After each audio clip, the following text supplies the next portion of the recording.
What's going on, everyone? It's another episode of the WVSports.com podcast. I'm Wesley Shoemaker, and as always, joined by the one and only Keenan Cummings. So, Keenan, here we are. It is 7 o'clock on Sunday, March 16th, and we are And talking boy, we were wrong.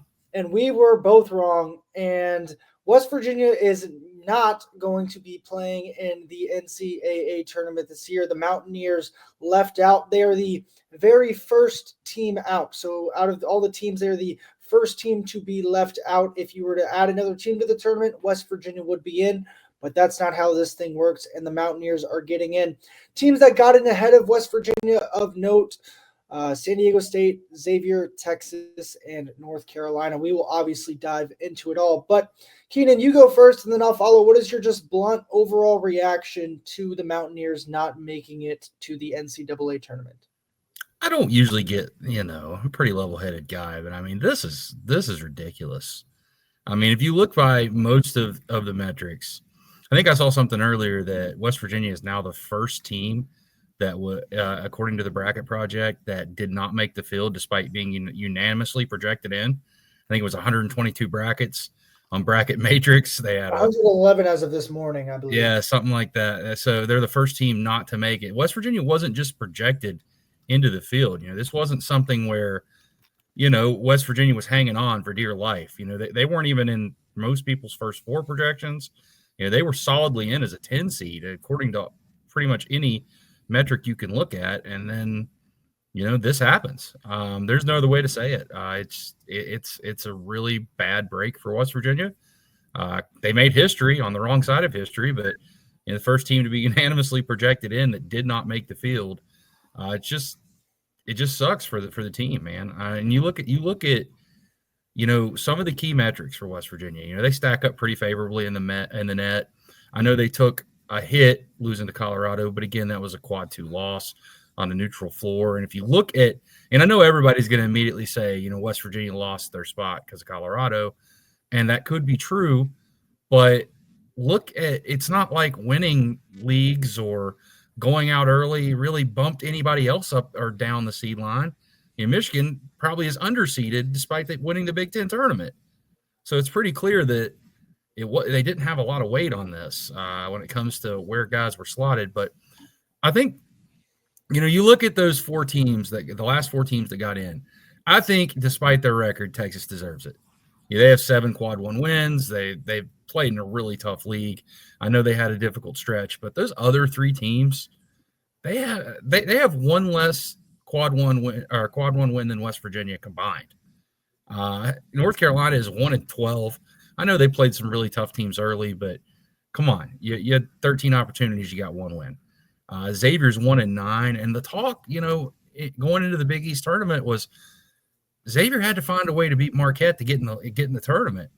They didn't. They lost that game. So if you're going to use that same logic for West Virginia losing and with Colorado, it just makes no sense to me. And then I think I was pretty okay. I mean, I guess okay is not the word, but I was more understanding, it was a bad break. Sometimes this happens. And then the comments from Bubba Cunningham, man, what does that even mean? 4 of their 6 quadrant 1 wins have happened after Tucker DeVries got hurt. It's not like he got hurt in the conference tournament. It should not change your outlook. That is the lamest excuse I've ever heard to slot something or make a decision. If that really is why you made that decision, what have you been doing? Have you even watched West Virginia play, since November? I mean, he's been out a long time. What is it, early December is the last game he played? Yeah. And they were still able to beat Kansas on the road. They were able to beat Iowa State at home. I know it wasn't as flashy as it could have been, and they had a really difficult period. But, West Virginia did pretty much everything it needed to do to get in this field. And this isn't just me or you saying this. Clearly, everybody else out there believed the same thing as well, except what did we talk about the other day when we went through this? You never know what the committee's going to do. You don't. And you have data that you can try to pull from and feel comfortable about where you're at, and that's all you can go on. I know there's going to be people out there that say, oh, I called it. They lost. I called it. That's why they didn't get out. No one knows. All you can do is trust the data, and the data says that West Virginia should have been in the NCAA tournament. They're not. Yeah, I think there's a lot of layers to this, but let's start with the data. The Mountaineers basically checked every single box that you thought an NCAA tournament team would check. And then let's leave Texas out of the rest of this kind of conversation, but when we compare and talk about San Diego State, North Carolina, and Xavier, West Virginia's resume outdoes all three of those resumes, and it's not particularly close.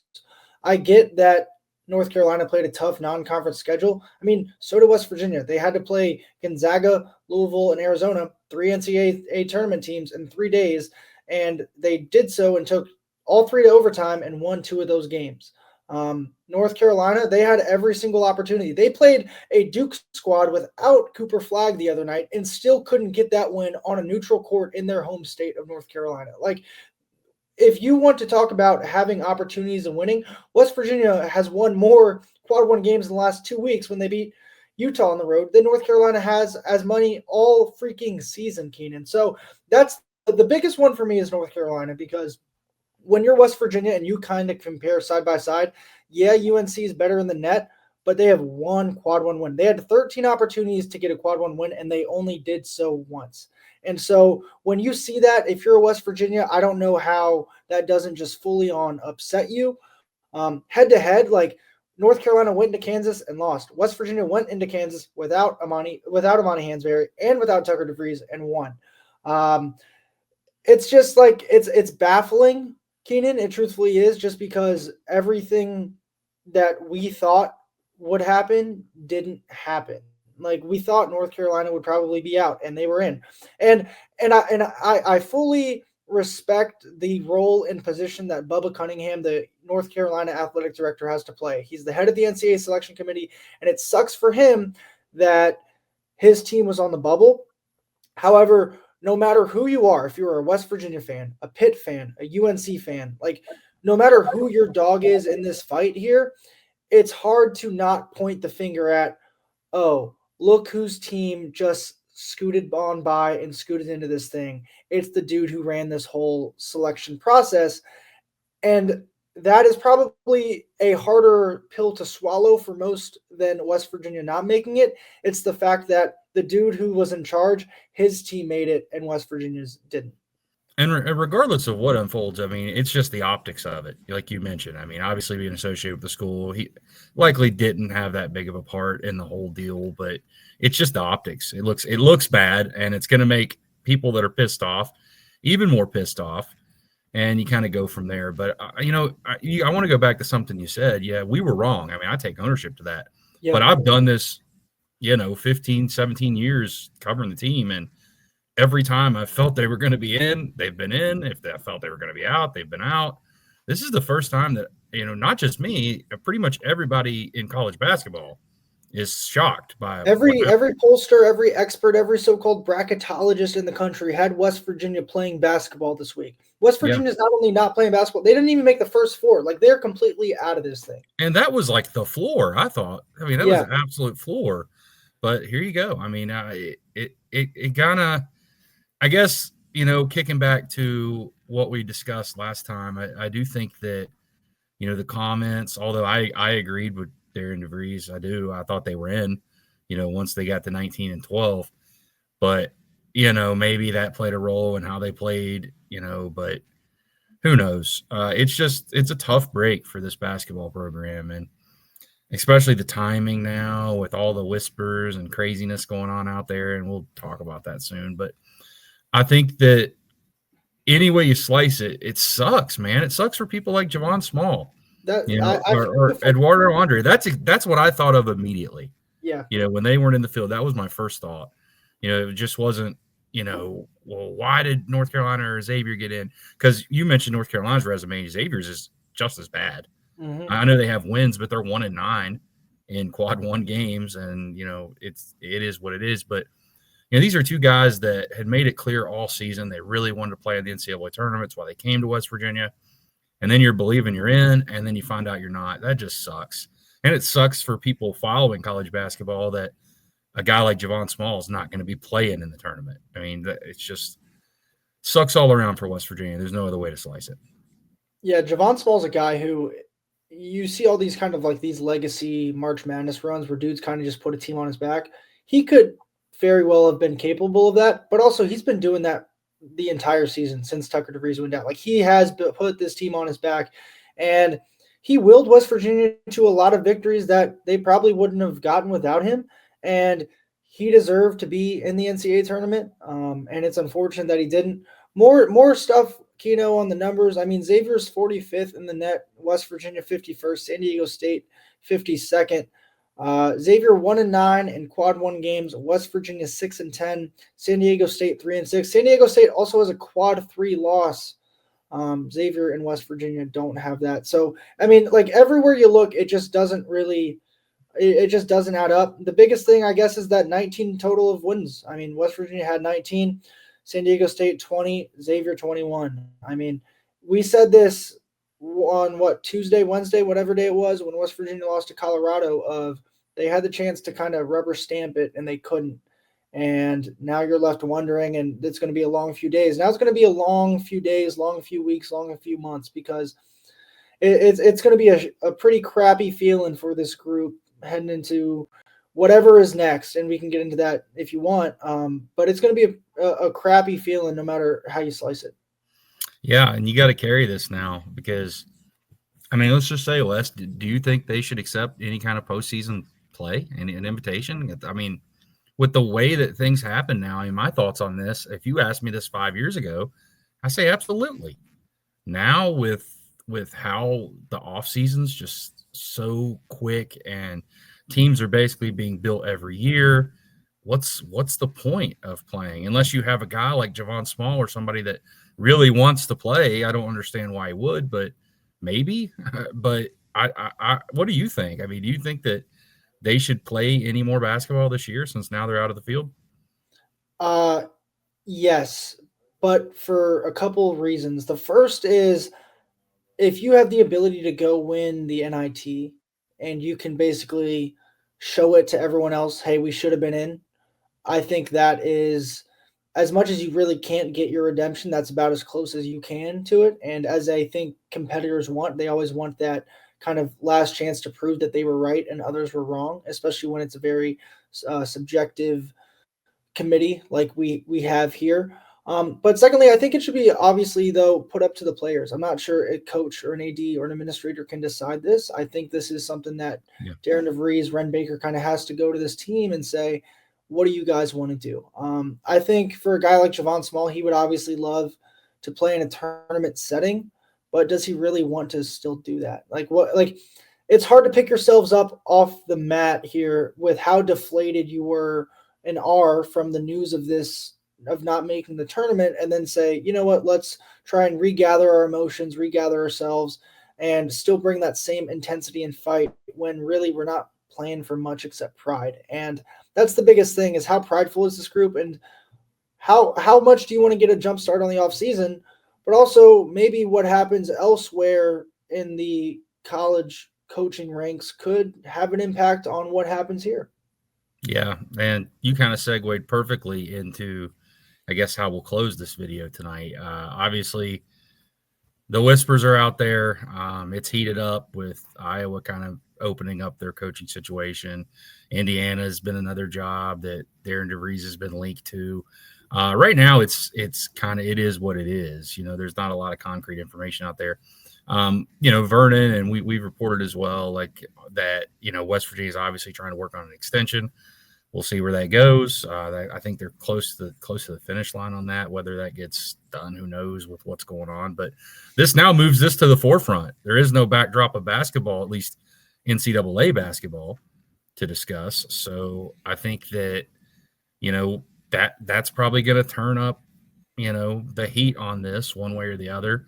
We'll find out what happens. If it's a story. I think everyone's linking a lot, but we'll see how much of a story, or if it's a story, or if DeVries does get an extension, he would owe 37.5% of his contract if he left. So I think that it's about $4 million if that would be the case. So I think it'll be something at least that'll keep us busy, just to kind of see what unfolds. But the moral of the story here, for me at least, is just shock. I'm not surprised this often, when it comes to really many things with West Virginia. And I was positive that they were going to be in the tournament until I saw Kansas as that 7th seed.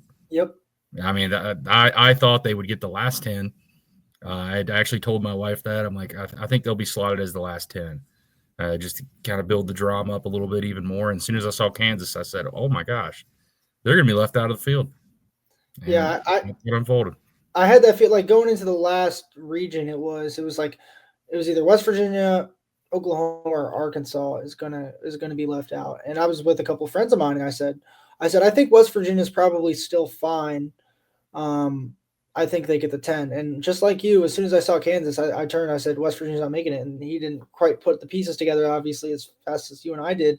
But once you saw a Big 12 team there, you knew West Virginia wasn't going to be the Big 12 team that would face them, because that's not how this thing works. And so, I'm just like you, surprised, but I do feel bad. For Javon Small, like, the kid wanted one thing, and it was to get a shot to play in this tournament, and he doesn't get that because selection committee said so. And yes, you can nitpick and say they should have beat that Colorado game. They also had a lot of opportunities to win other games throughout the season. But heck, we keep going back to it. Xavier and North Carolina won a total of 1 quad 1 game each. And if you're going to use this net ranking system and kind of say, what's it mean if you're not going to use it? If you're going to use the net ranking system and say, hey, this is what's going on, you got to use the net ranking system and say this is what's going on, because North Carolina played 14 quad 1 games, right? West Virginia played 16. West Virginia had Xavier only played 10. A lot more wins. So it's not like North Carolina went 3-4 in quad 1 games and didn't get the opportunity. They had the opportunities, Keenan, and they failed to meet the opportunities. And conversely, West Virginia met about half, like 2/3 of those opportunities that they had to. And to add to this, West Virginia didn't have any bad losses. 0. Correct. They had 0 quad 3. North Carolina lost a home game to Stanford, which is a quad 3 home loss. West Virginia had 0 quad 3 or quad 4 loss. It baffles me. Seriously. I don't understand how North Carolina's situated as far as they are in the net. They must be blowing out bad teams, I guess.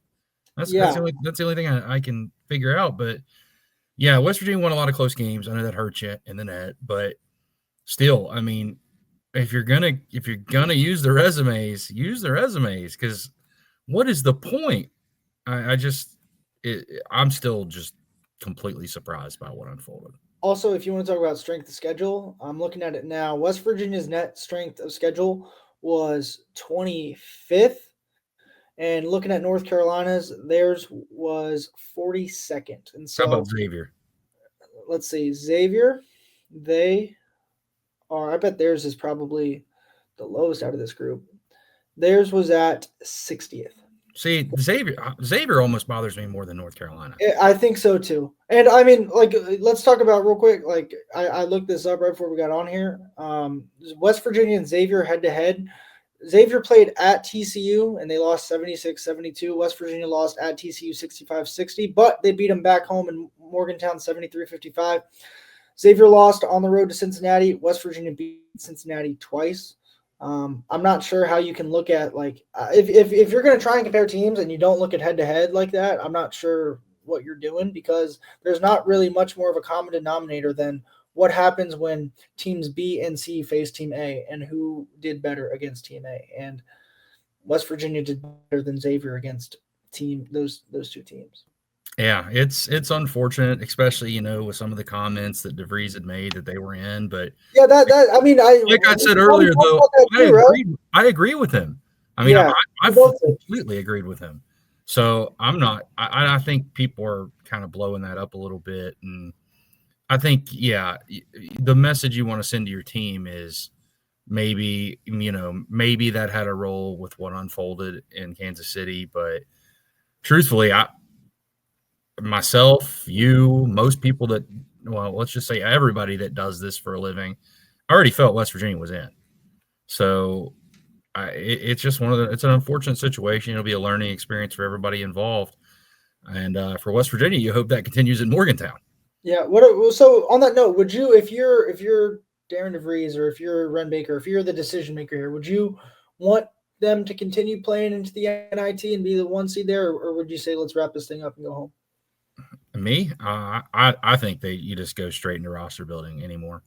But I do agree with you, and I mentioned earlier, like, if Javon Small really wants to play in a tournament, or the team really wants to play, you let him play.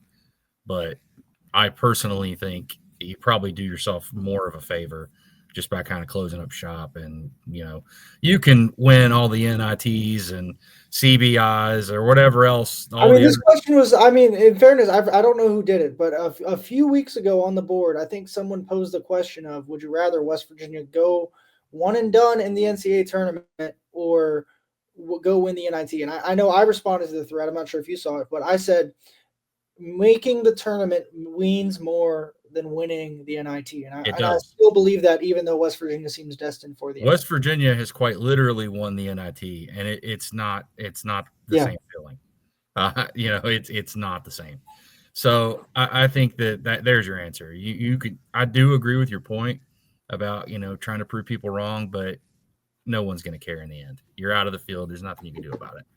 Yeah, and overall, I think it sucks for the Mountaineers. It sucks for the players. It sucks for everyone involved. And the fans, everybody. There's a lot of question marks onto how this decision was made. And when you hear Bubba Cunningham say what he had to say, which was a very confusing. I don't even know what he was saying. I even listened to it back to make sure I typed it out correctly when I wrote it. I was like, oh, maybe I missed. No, he said that. And the fact that West Virginia has more quad one wins without Tucker DeVries than Xavier and North Carolina. And then they have 6 on the year and a better strength of schedule, and that's not rewarded. If you're Darren DeVries or Ren Baker, I'm not sure how you don't have some serious question marks for some folks up at the NCAA committee. Yep, that's well said. Anything else from you? No, I think that's where we're at. We'll have more reactions, and obviously any information we get on potential postseason if West Virginia does elect to play. But we kind of wanted to get together real fast and do a kind of reactionary thing right now. There's a lot of this is raw. We haven't really had a chance to sit down and weigh it. It's just kind of coming off the cuff, but shocked and really disappointed for West Virginia's team and coaches.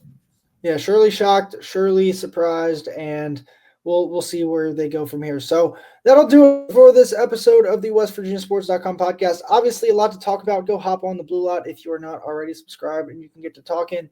Also, we will keep it locked on our website with all the news from this week. But until then, I'm Wesley Shoemaker, joined by Keenan Cummings, and we appreciate you listening to this episode of the WestVirginiaSports.com podcast.